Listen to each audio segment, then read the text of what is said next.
Ces médecins chinois opèrent un patient atteint de la maladie de Parkinson. Le patient se trouve à Pékin, mais une partie des chirurgiens sont, eux, à 3000 km de là, à Sanya, dans le sud de la Chine. Si cette opération, qui s'est bien terminée, a été possible, c'est grâce à la 5G.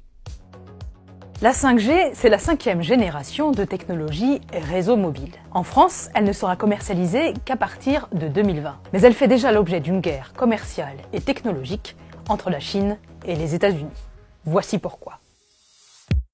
Pour des particuliers comme vous et moi, la 5G est très prometteuse. Et pas seulement parce qu'elle peut révolutionner l'accès aux soins.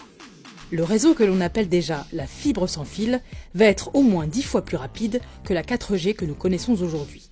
La latence du réseau, c'est-à-dire le temps que met un appareil à se connecter et à recevoir une information, ne sera même plus perceptible.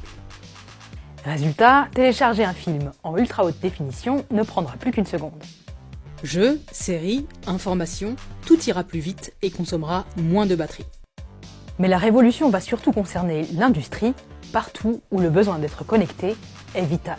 L'arrivée de la 5G est très attendue en logistique maritime ou aérienne, mais aussi dans le secteur de l'énergie. À Rotterdam, Shell surveille ses 160 000 km de pipelines grâce à des robots mobiles connectés en 5G. La firme espère ainsi repérer les fuites plus vite afin de réagir efficacement. Et la 5G peut également servir à la vidéosurveillance ou au déploiement en toute sécurité des voitures autonomes qui pourront ainsi communiquer en temps réel avec les feux et les autres véhicules. Au total, en 2035, cette technologie devrait avoir apporté 12,3 trillions de dollars à l'économie mondiale et généré 22 millions de nouveaux emplois. Mais pour utiliser la 5G, il faut d'abord l'installer. Et c'est bien là tout le problème. Car il y a un acteur qui est particulièrement en avance sur la question, le premier fournisseur de télécom au monde, le chinois Huawei. Sauf que les États-Unis sont bien décidés à lui barrer la route. Washington demande à ses alliés de laisser tomber Huawei. Pourquoi ? Eh bien parce que les États-Unis considèrent que Huawei, par l'intermédiaire de fonctionnalités cachées dans les équipements 5G, pourrait capter toutes sortes de données, et notamment celles très sensibles de l'armée. But as a result of our investigation, we do not have the confidence that these two companies, with their ties to the Chinese government, can be entrusted with infrastructure of such critical importance. Derrière les craintes de sabotage ou d'espionnage, les liens qui inquiètent Mike Rogers sont bien réels. Le fondateur de Huawei, par exemple, Zhen Zhengfei, est un ancien ingénieur de l'armée chinoise reconverti dans l'électronique. Il est aussi membre du Parti communiste chinois depuis 1978. Et en Chine, les relations avec les autorités sont essentielles pour développer une entreprise. Huawei est un champion national, c'est-à-dire qu'il défend les couleurs de la Chine dans son domaine, et pour cela, il a un soutien très fort de l'État chinois en termes de financement notamment. Et en retour de l'aide de l'État, les entreprises doivent accompagner les politiques officielles. Dans la loi sur le renseignement adoptée par la Chine en 2017, on peut ainsi lire: Toute organisation ou citoyen doit, dans le respect de la loi, soutenir, donner assistance et coopérer avec le renseignement national et maintenir le secret sur toute activité de renseignement dont il a connaissance. De quoi alimenter les soupçons des États-Unis qui font pression sur leurs alliés. L'Australie, par exemple, a décidé de suivre et de bannir à son tour les équipements Huawei de son territoire. En France, les opérateurs devront demander des autorisations préalables au gouvernement pour installer certains équipements matériels et logiciels. Cette défiance a obligé le très discret PDG de Huawei à prendre la parole face aux médias occidentaux. Et le gouvernement chinois a volé à son secours. 你说中国政府有没有要求自己的企业去监听他国的信息？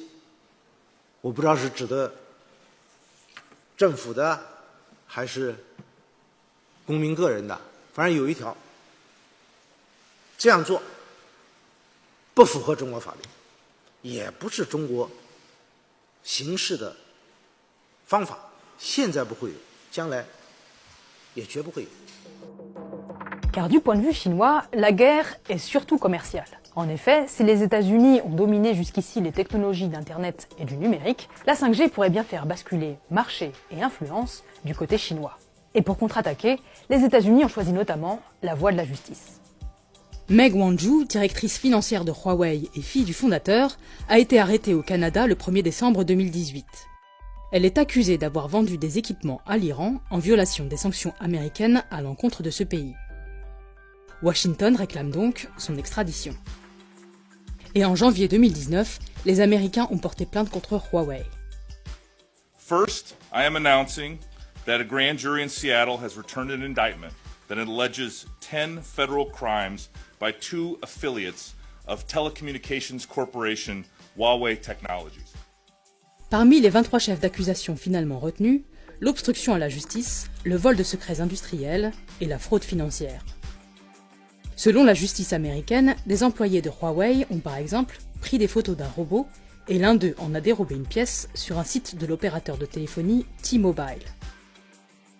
Plus accablant encore, Huawei aurait mis en place un système de bonus pour ses employés, établi d'après la valeur d'informations volées.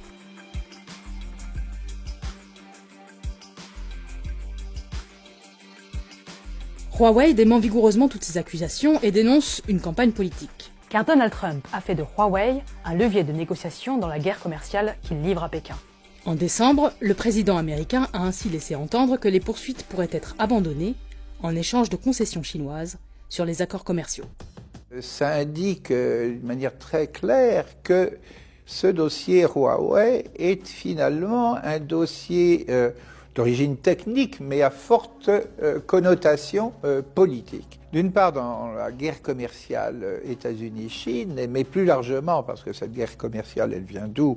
Pour rétablir la balance commerciale américaine, mais aussi dans un cadre plus large, qui est celui de la rivalité de plus en plus marquée entre les États-Unis et la Chine pour le leadership mondial. Et jusqu'à présent, la Chine ne brillait pas nécessairement du point de vue technologique, et là, elle est en train de mettre un cap sur la technologie tout à fait spectaculaire.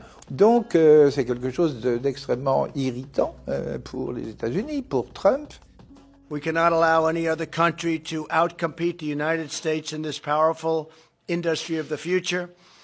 We are leading by so much in so many different industries of that type, and we just can't let that happen. It's a race that we will win. En Europe, si les menaces d'espionnage sont prises au sérieux, la question de la perte de la souveraineté sur un réseau aussi structurant semble davantage peser dans les débats. Quand on laisse une puissance étrangère s'accaparer soit des infrastructures, soit des entreprises de haute technologie qui vont menacer soit la sécurité au sens strict du terme, une centrale nucléaire à plus forte raison, soit la sécurité économique, c'est-à-dire au sens où on se coupe le bras du point de vue technologique parce qu'on vend telle ou telle technologie extrêmement avancée. L'Europe, pour l'instant, me paraît être un peu en ordre dispersé. Une question qui se posait déjà, dans une bien moindre mesure, avec la domination américaine sur le réseau Internet.